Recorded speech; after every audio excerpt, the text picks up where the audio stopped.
Welcome to the Better Agent Podcast. If you're a real estate agent that's looking to grow your business, then you're in the right place. Whether you want to go from 5 to 10 transactions a year, or 10 to 50 transactions per year, or more, well, then this show is for you. I'm Josh Lovik, your host for the Better Agent Podcast, and in each episode, we'll bring you the tools, tips, and tricks directly from myself and some of the best leaders within the real estate industry. We have one goal in mind, and that's to boost your production and elevate your real estate game. Let's dive in and start creating a better real estate experience together. Welcome back to the Better Agent Podcast. I'm your host, Josh Lovik, and we are having conversations with other agents out there, myself and guests on our show that want to grow and that have grown their significant real estate businesses. And so if you're an agent out there looking to grow your real estate business from maybe 5 transactions to 10 or 10 to 20 or 20 to 30 or 40 or 50 or more, that's what we want to have a conversation about. And that's what this conversation is going to be about today, about growth and just being a better agent out there. So I've got an excellent guest for y'all. Today we've got Dominic Colosimo. And did I pronounce that right, Dominic? Colosimo, but Colosimo. Yeah, no one gets it right Okay. on the first shot. I know, Colosimo, thank you.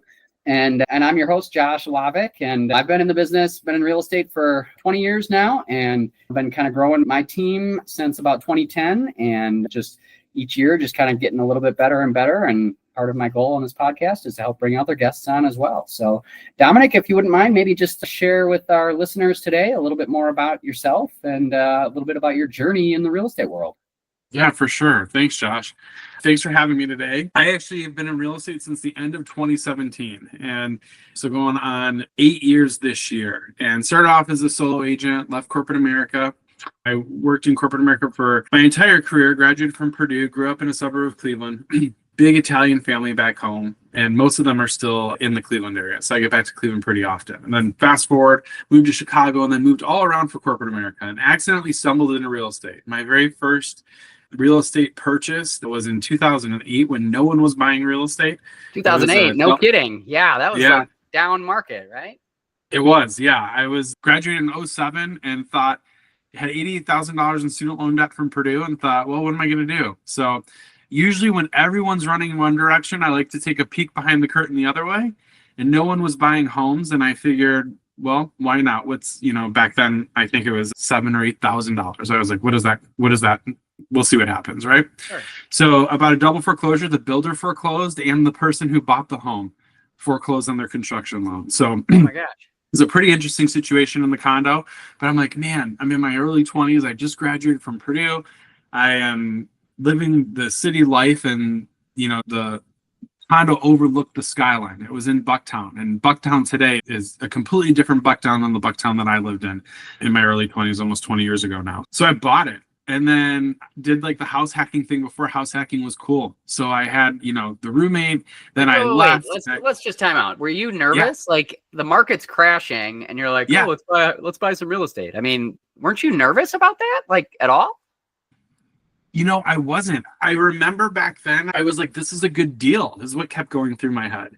Yeah. And it was an area of probably arrogance and stupidity and not relying on conventional wisdom and early 20s where I'm like, no, I just graduated. Of course I want the condo in the city overlooking the skyline, have a bachelor pad and, hang out and live it. So I think the dream probably got interfered with my, sense of sensibility, I guess is the way that I would put it. So so I just did it.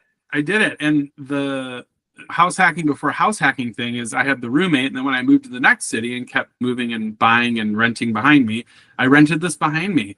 And I would tell you, I wish I hung on to that property, but about 3.5 years later, as the market started to rebound, I sold that. And not only did I write that $88,000 check to Sally Mae to pay off those student loans, I had a down payment for the next property ready to go.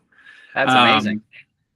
Yeah. And then fast forward, never in a million years did I think I'd end up in Madison. Yeah. Was getting into real estate investing because I love Madison. I met your mom. Your mom actually sold me my very first duplex. My mom, Ruth, she's amazing. Got me into the business as well, right? I mean, she is amazing. She's an influencer, that's for sure. Yeah. And I know I shared this with you before, but even when I was exploring real estate, your mom was a big impetus for me, but also that one quote she wrote me Keep your head and heart aligned. You'll be very successful in this business. Ruth has stuck with me for 9 years now. Yeah. And that's kind of been my own like mission statement. So it's changed my life, man. I met my wife at a Remax event. Yeah. She was going through cancer treatments. We were both dating other people at the time, and then ended up dating each other. Some friends pushed us together, and fast forward, married, 2 kids, own the 608 team together, and the rest is history. There you go, man. That's a great story. That's awesome. Yeah. No, well, part of my story, and I think I'd shared this a little bit with you as well, but for people that don't know, my mom got me into the business as well, right? 20 years ago. And she was working on a condo project on the west side of Madison. I'm wondering what my next phase is going to be. I'm in my 20s, not knowing what I'm going to do next, trying to figure life out. And, she says, oh, well, you can get in. You'd be really good at this, and you could do this and help me out. And so I did. And, one thing led to another, kind of similar to you. And yeah, now here we are. I am 20 years later. Yeah, I've been trying to build kind of our team-based business, Josh Lovik and Associates here in Madison, and doing that for the last 15 years now anyway. So, but it's been quite a journey. It's amazing how, one little spark of a conversation, can really catapult people. And I think that's one thing I've noticed too, is sometimes a lot of people maybe think about getting into real estate or think about even trying it or not sure if they can do it. And I think part of it just takes a little bit of belief. And a little bit of belief in yourself that you can do this, and anybody can do this business. It's not, it's not surgery here. We're not doing rocket science at all. Okay. But we're helping clients, we're helping buyers and sellers, and we're trying to put properties together, put deals together. But, part of it just takes a belief in yourself that you can do it. And if you can, and put your heart into it and keep your head and your heart aligned, I think I've experienced that same thing in my business as well. Keeping those things aligned has definitely helped serve me as well. So that's awesome. Well, cool. Well, let's shift gears a little bit. Maybe tell me a little bit more about, it wasn't always roses, right? The market was crashing. I know you capitalized on your rental property situation, and when you kept moving. Tell me about some of the hardships, Dominic. I mean, I want to know, I'm sure you've had some challenges along the way, right? Oh, for sure. I mean, every experience that we create for a client, every piece of property that I've bought, I've learned something along the way, and it's never gone exactly according to plan. You have to have a high level of resilience and adaptability, I would say, in this business, and just the right attitude. And if you look at challenges and problem solving as something that's fun, this would be a great career choice, and whether you're looking to invest in real estate or you're looking to be an agent or a broker or a team leader, whatever, if that excites you and you want things to not be mundane and to be exciting, there's no better career for me. There's no better industry for me. Yeah. And excuse me. But yeah, I would tell you, so is there a specific example that comes out that you can think of say an example of a challenge you overcame or that you came across that was, well, let me share one. I'll share my example. You can think of one. How about that? Yeah, go for it. Sure. Something that's coming to my mind is, because I agree, there's a lot of variety. Every day is different. Every client's different. Every property's different, right? So if you a little bit of variety and adaptability, all those things are definitely important. But I'll remember, I haven't done a ton of investing, but I have done some. And I remember I bought a rental property and I had a tenant in there, and I learned about the eviction process. So if you're going to own rental property, you may deal with evicting tenants at some point. Yeah. And, this one particular tenant happened to be, he happened to be a drug dealer and was wanted by the cops. And yes, I learned how to improve my screening process. Thank you. So, I think, it's kind of hard to deal with, right? It's not like you're just investing in the stock market and you watch your stock portfolio every month, right? If you got a problem at your property with people, you got to deal with those people and now getting them out and everything else. So, but in some ways it was really interesting because it also helped me change and adapt and improve my forms and screening process going forward for my other properties that I also had. So yeah, I think it's interesting, right? You have a challenge, and it helps you in some other ways, and in turn can help you even long term. So anyway, for sure, that's the challenge that came up for me just as we were thinking about this. But Yeah, I think anytime you're dealing with tenants, I had a situation where I had, a sad situation. I had a tenant that had a hoarding issue and a smoking issue. And by smoking issue, I mean would fall asleep and cigarettes would still be lit and then caught a unit on fire. Oh my And God.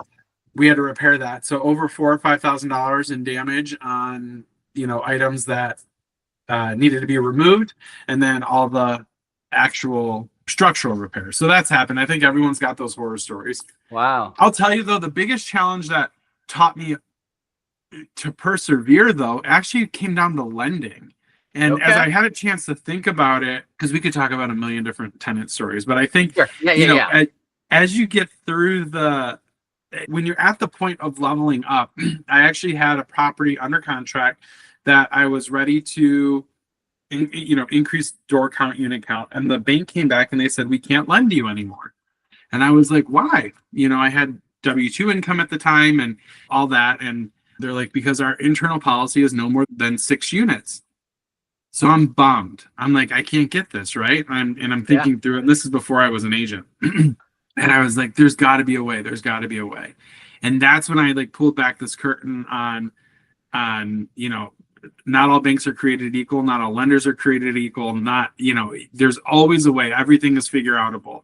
Sure. And this was a situation then where I went to a different bank. I explained the situation. I explained where we were at, and they were able to actually portfolio the loan for me. And I wasn't going to let this new 4-unit deal fall apart. And that bank was a local bank willing to work with me, willing to look at my portfolio, willing to really think outside the box, because the other big banks that I've used before always wanted me to fit into some type of mold that they had or some type of cookie cutter situation they had. And I would tell you that was pivotal, because I could have easily just said, okay, no one can lend to me anymore. And figuring out a way past that was big, because then that's how we were able to go from 6 units to 20 units to 42 units. And then, that same bank kind of was the catalyst in helping water falls from there. Exactly. Wow. That's awesome. Well, they obviously had the foresight to know that, right? Yep. They kind of said, okay, well, this may seem like a risk potentially, but we see where this guy's going. And so, that's pretty awesome. So that would be a good piece of advice too.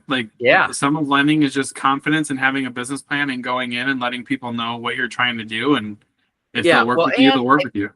Totally. And the other thing that you bring up that I think is huge that could apply, I've seen it apply in lots of different real estate deals I've done, is just, don't always take that first answer as the hammer down. That's the no. Oh, they said no, it's all over. Nope. We can try something else. We can try a different bank.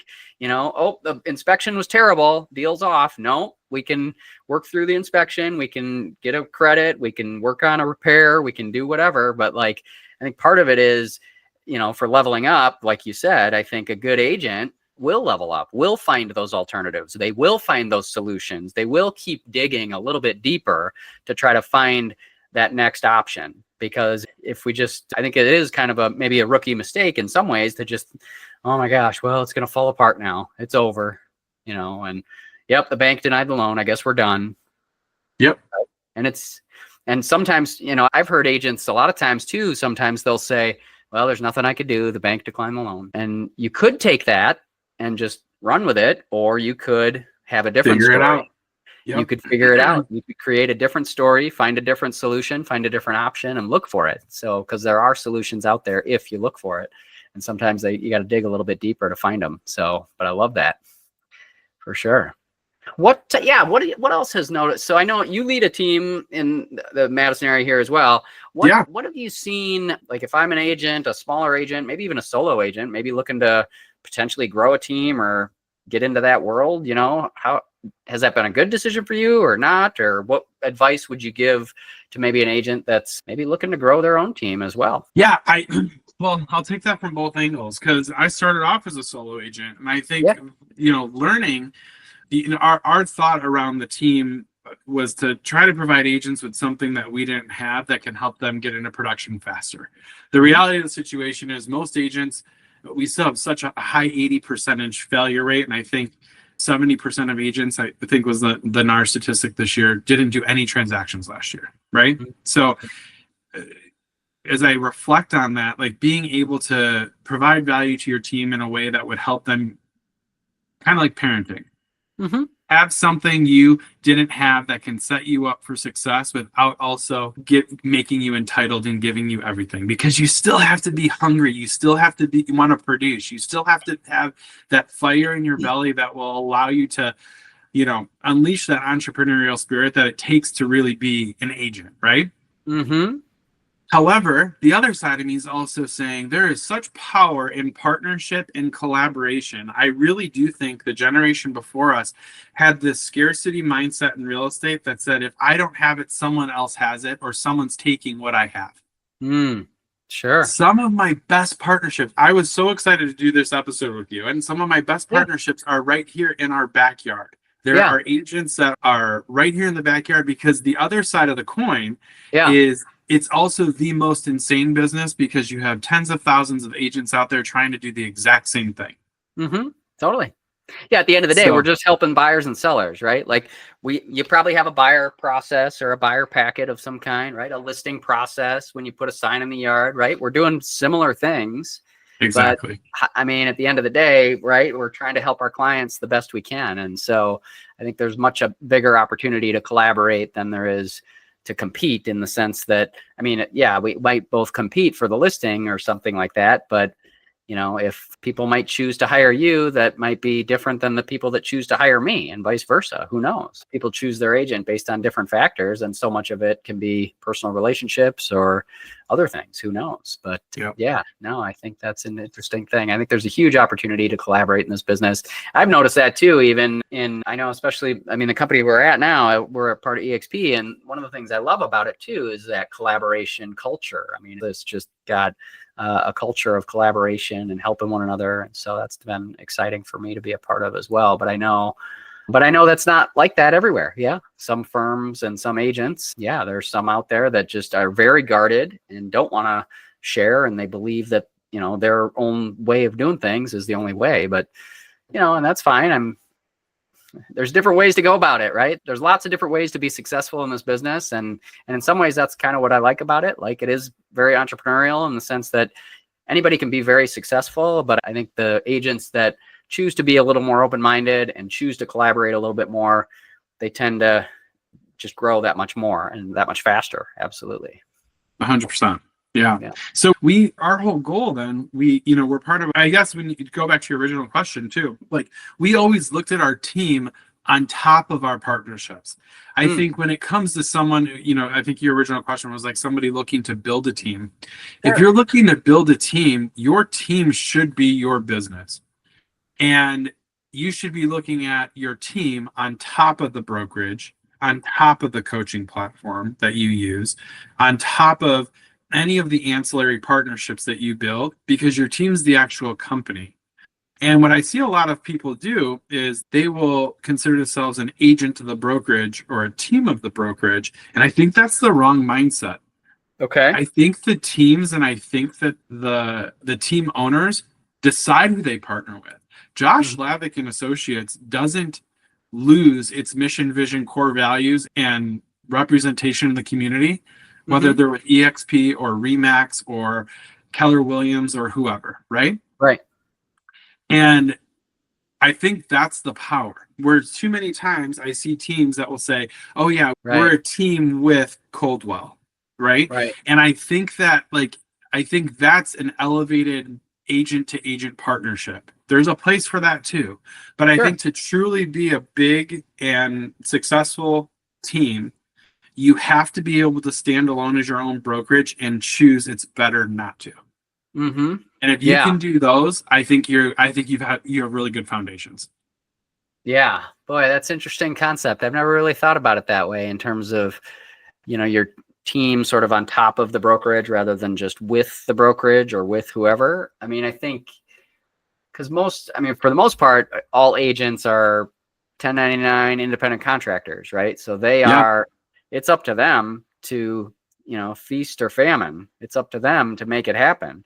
And it's up to them ultimately to drive any company dollar to any brokerage or team leader or anything, right? I mean, that agent, unless that agent pulling together that buyer or seller or that client makes that deal happen, then there's, that's on top of everything. So that's the fundamental crux of the equation in some ways, right?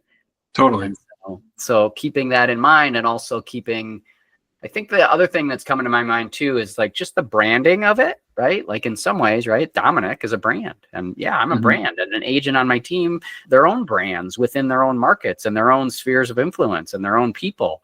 And, just getting the word out that they're maybe with your team or my team or our brokerage, like that's certainly a part of it, part of the co-branding and being part of it. But I think, just recognizing that power that they carry as a person and as a human and as a business owner as well. Yeah, that's interesting. For sure. To think about. Yeah. All right. Yeah. What else can we talk about today? Anything else on your mind? I know you said you were excited about this conversation with me today. So I don't know, maybe I'll throw it up to you. Why don't you, any questions on your mind that you think our listeners would value, or things that you might want to share or talk about? What do you do to keep yourself in a growth mindset? Growth mindset. So that's super important, I think. Well, one of the things definitely on all the books behind me, right? I'm a big reader and always have been. I mean, I just went to college and just kind of got into that habit of reading a lot. And so I'm always kind of picking up the next book or going to the next seminar or growth thing. I mean, I've gone to pretty much every real estate designation course through that's offered, and I've done it not all in 1 year, right? I've done it over time, but I just have always kind of taken it upon myself to try to find some type of event or class or growth opportunity every single year. And so I think it's just an important part of, refining my skills as an agent and as a person, and growing my confidence and my skills and expertise. And so, I've done that for years, and just every year I identify, okay, what are the things I'm going to do this year? What are the events I want to go to that I think would help my growth? What are the people I want to be surrounded by, or coaching or books or things like that I want to do? So I think doing that has always been fundamental. And then related to that, or maybe unrelated, is, for me personally, is kind of my physical fitness, honestly, is, I was in the gym this morning at 5 a.m. And I know some people say, oh my God, I could never get up at 5 a.m. Well, that's because you go to bed too late. Okay.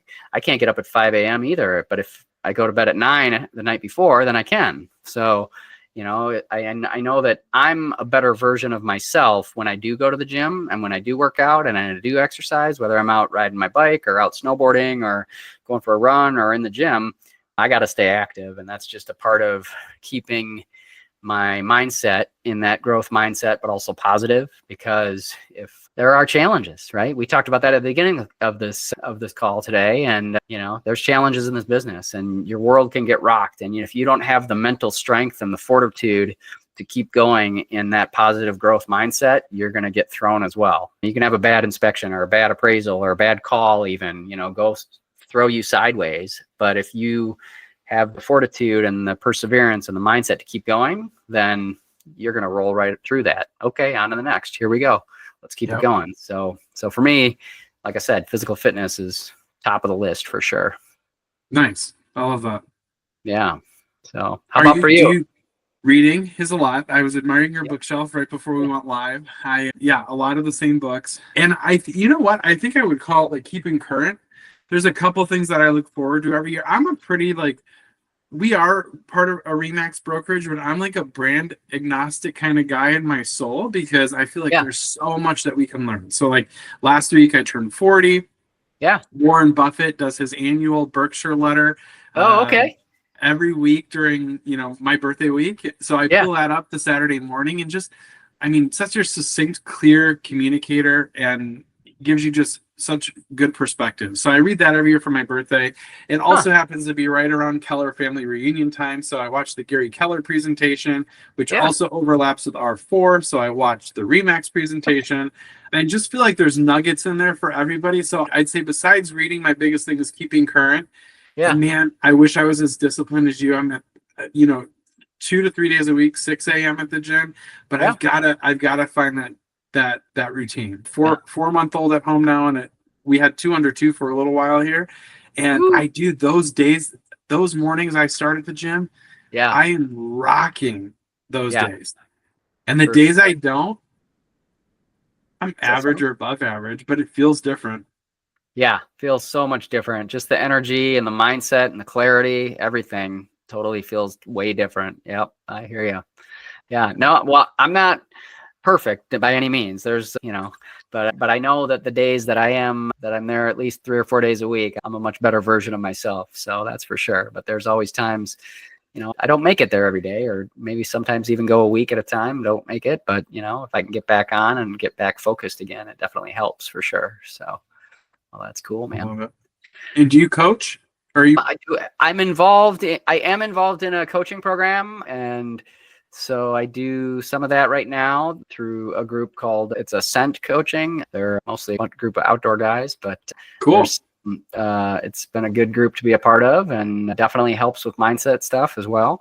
And so, but I did some coaching also through KW, some of their coaching programs before when I was there. And then I also there's some coaching through our group at EXP it's called Fast Forward Movement. And so they have coaching training stuff all the time. Actually, a lot of their calls are on Mondays, and it's very interactive, but also high level. And anybody that it's like a group call, and anybody that has questions or challenges that they're facing, what are you dealing with? What's working? What's not?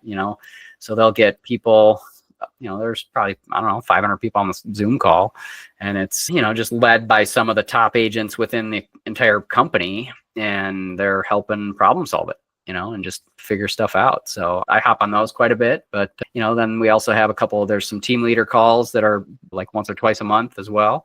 So we have some of those. So I don't know, it's just always a part of it, but just trying to help clients every day as well, and help grow our team and help our agents on our team as well. So whatever we can do. Process. Very cool. Yeah, man. Cool. Well, hey, Dominic, I don't know. We've been chatting quite a while. I suppose we can, any last words before we kind of wrap things up? No, just thank you for having me. This is super fun, and I appreciate the time, and I love what you're doing. I think if we can get more agents together and be better together, I love it. Totally. We're all doing better. So thank you. I appreciate you coming on the show, and I appreciate you sharing some nuggets and sharing some wisdom with the agent community out there that are growth mindset and want to be a better agent. So that's our show for today on the Better Agent Podcast. I'm your host again, Josh Lovik, and with Dominic Colosimo, and we are glad that you tuned in to listen to our conversation today. Thanks for tuning in to the Better Agent Podcast. I hope you found today's insights valuable. Don't forget to subscribe and leave a review if you enjoyed the show. Stay tuned for more tips, Q&A sessions, and sneak peeks into our 21-day challenge. To get full access of our show notes and more details on the 21-day challenge, go to abetterrealestateexperience.com. Keep striving for greatness, and I'll see you on the next episode.